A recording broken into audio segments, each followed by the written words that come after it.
for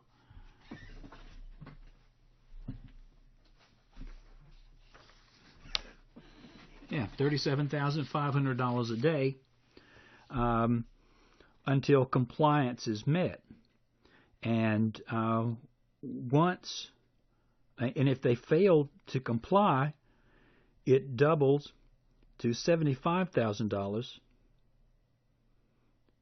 If they've been issued a compliance order and there has not been compliance. Now, under the Clean Water Act, of which the Environmental Protection Agency was acting, there was no right to appeal. What they could have done is they could have asked for a permit to build by going to the Corps of Engineers, but the Corps of Engineers would not grant the permit if there was a compliance order. So they were stuck. They weren't going to pay. The EPA would not do anything, and they couldn't seek court help. So they did apply. After a while, they filed a lawsuit.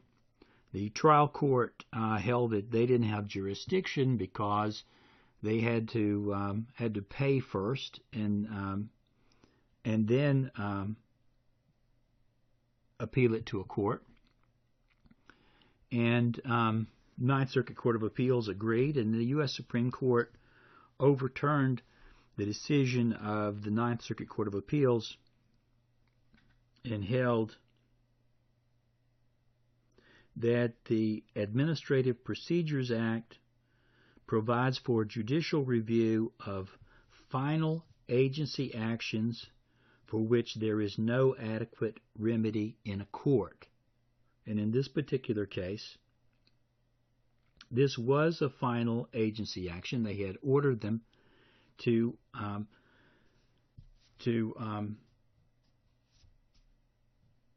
bring the wetlands back or to pay a fine. And there were legal consequences as a result of it. And therefore, since there was nothing else that the Sacketts could do other than to bring the lawsuit, that it was a denial of procedural due process for the agency to deny them a right to sue in court to make the determination. In essence, the Clean Water Act is not a statute that precludes judicial review under the Administrative Procedures Act, and that the Administrative Procedures Act creates a presumption favoring judicial review of administrative action. This was a decision delivered by a unanimous court, by the way, and the decision was written by Scalia. So this was 9-0 in favor of allowing judicial review.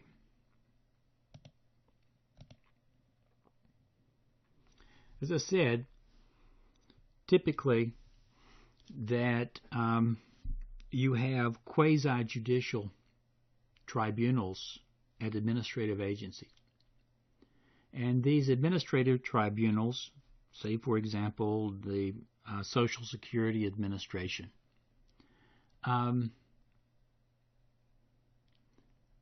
the administrative tribunals have an administrative law judge, an ALJ.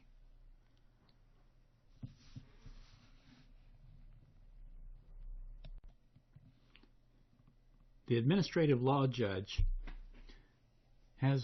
is an employee of the agency, he or she has a fact-finding responsibility. Fact is, that's the most important thing they do. Fact-finding, as a judge would do in a bench trial or a jury would do. The ALJ applies the statute or the regulation or the rule to the facts.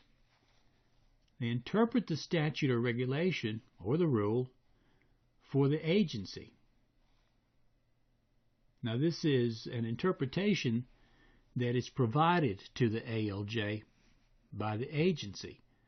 The ALJ, unlike a judge, does not have the authority to rule against the agency as far as the meaning of the statute. And then lastly, the ALJ will issue a quasi-judicial ruling on the dispute, as a judge would do. After the ALJ's ruling, if it's final, meaning there isn't another layer of appeal within the agency, then the matter is subject to appeal to either a court or a trial court or an appellate court, depending on the appellate procedure for the agency.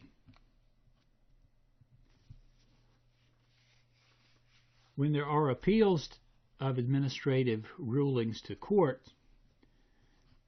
the court determines whether the ALJ or the agency, if there has been an appellate board of the agency, whether or not the ruling is supported by the weight of the evidence. Put another way, is the ruling arbitrary? Is it unreasonable? Is it capricious? Is it in bad faith? Or has there been an abuse of discretion?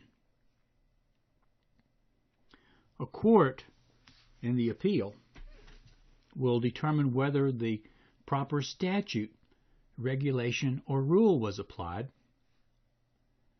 And lastly,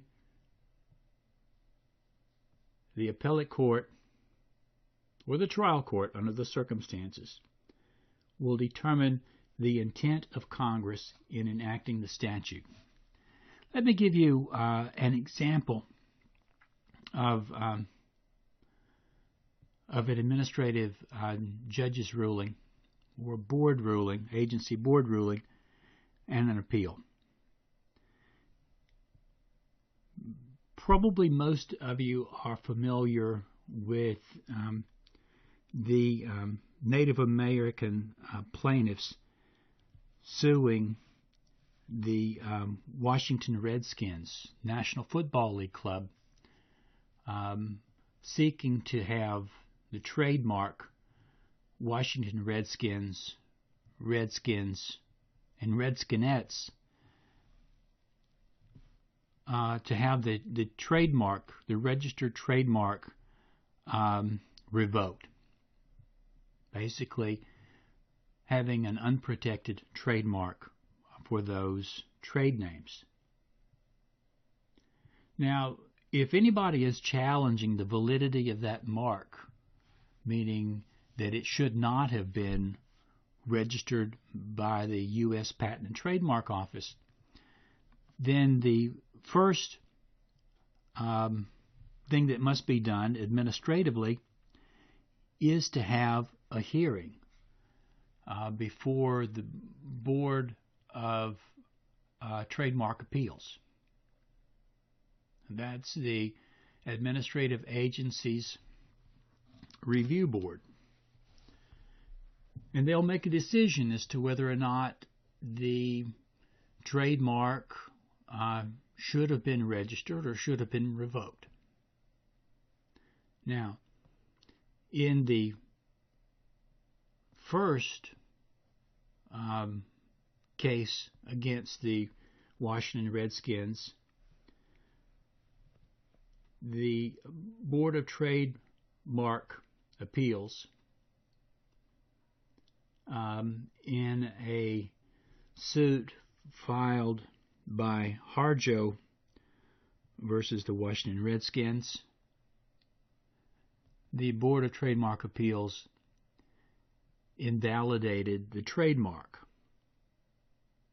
Then that case was appealed to the U.S. District Court in Washington, D.C., and that court reversed the Board of Trademark Appeals, finding that the trademark was valid and should have been registered. Subsequent to that, a few years later, a new plaintiff by the name of Black Horse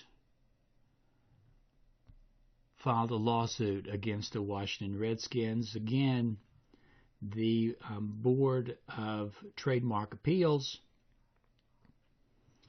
as an administrative in an administrative tribunal, held that the mark was offensive to Native Americans and revoked the registration. And then in another appeal, more recently, the U.S. District Court affirmed that decision. Now, the decision of the U.S. District Court has been appealed to the U.S. Court of Appeals for the Federal Circuit.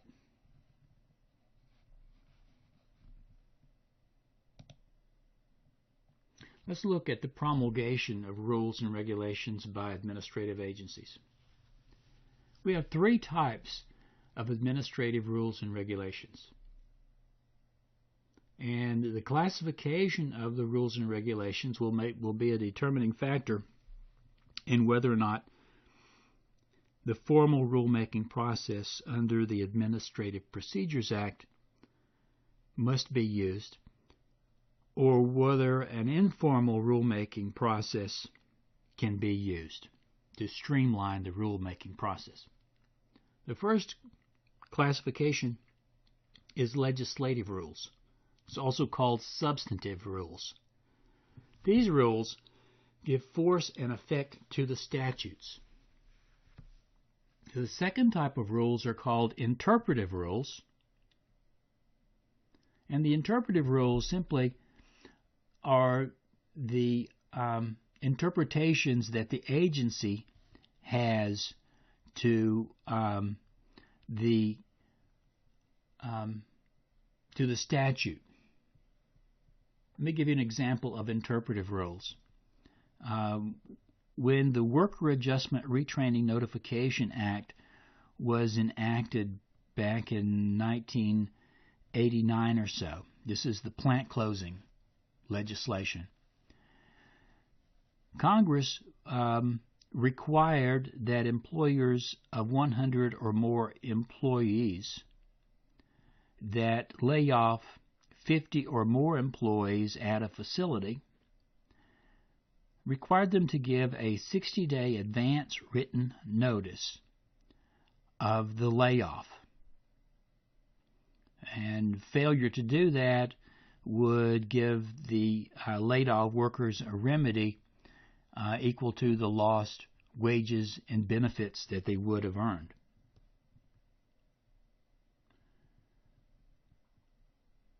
A couple of the interpretive rules issued by the Secretary of Labor that had jurisdiction over enforcement of WARN prohibited the use of a rubber stamp on the pay voucher as notice. In such a case, an employer simply couldn't put on every pay voucher, this gives you a required written notice that we may shut down. All right? That would be a rolling notice, and that was prohibited. The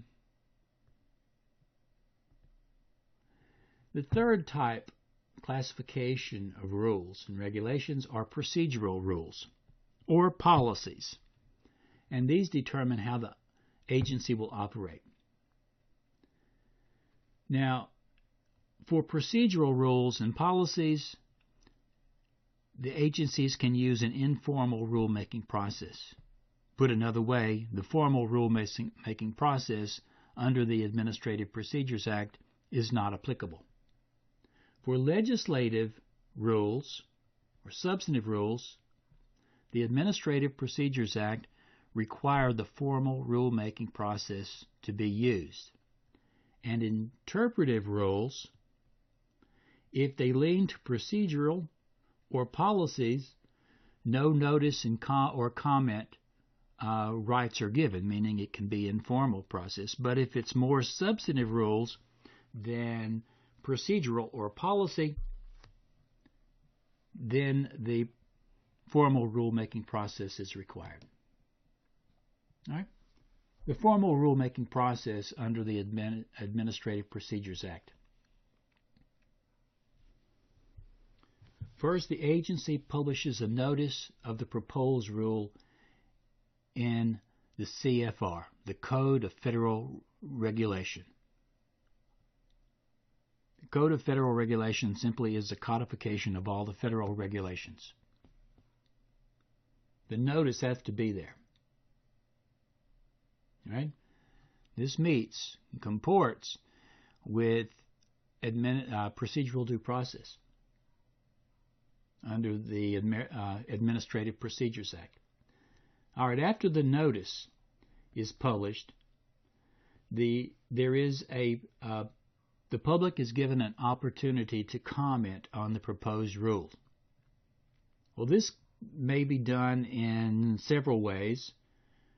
The agency may hold hearings on the proposed rule, meaning for or against.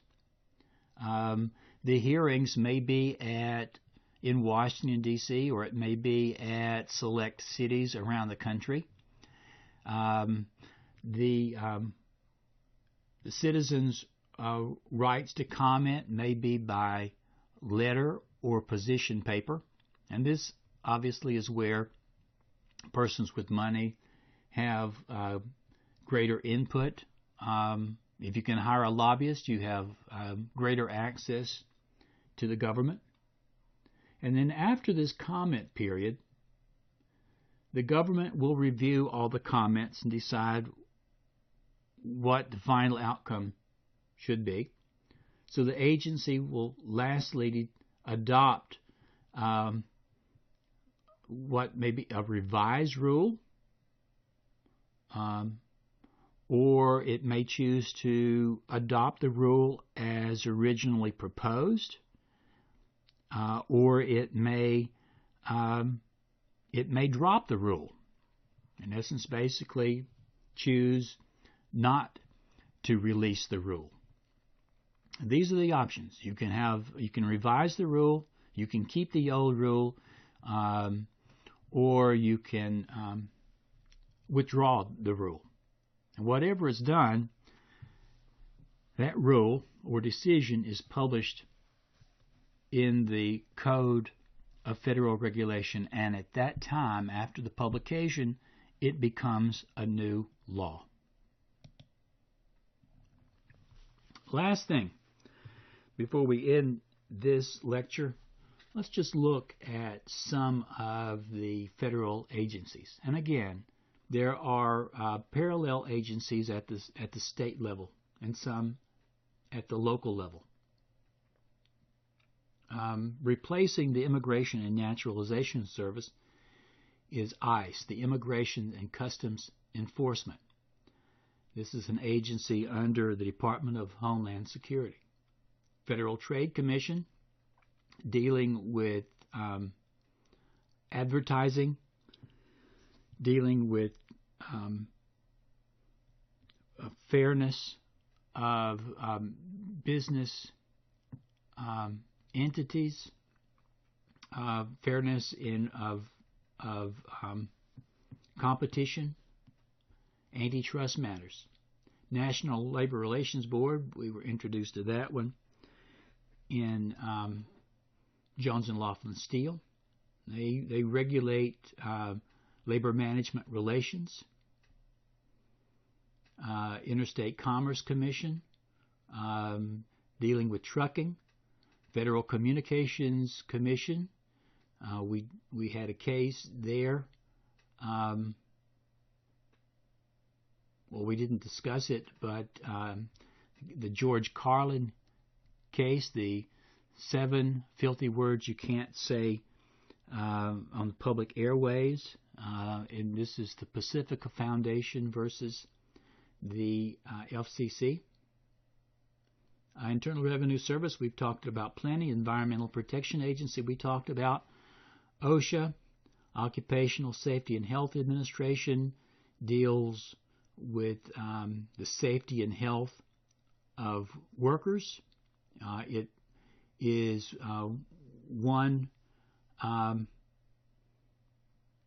federal administrative agencies that in part has been the downfall of unions, because the unions largely are not necessary to assure safety and health of